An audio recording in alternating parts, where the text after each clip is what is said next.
আজকের আমার শর্টকাট রান্নাঘরের রেসিপি হচ্ছে বটবটি বাটা। কড়ার তেলটা একটু গরম হয়ে গেলে তাতে দেব অল্প একটু কালো জিরে। হাতে ভালো করে একটু ঘষে নিলে ভালো সেন্ট হয়।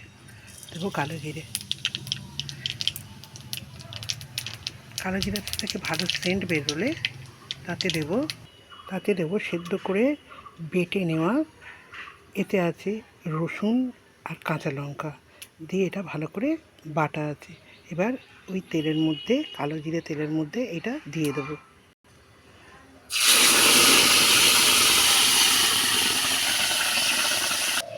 এতে দেবো পরিমাণ মতো নুন আর দেবো অল্প একটু হলুদ। এবার এটা একদম শুকনো শুকনো করে ভাজা ভাজা করতে হবে।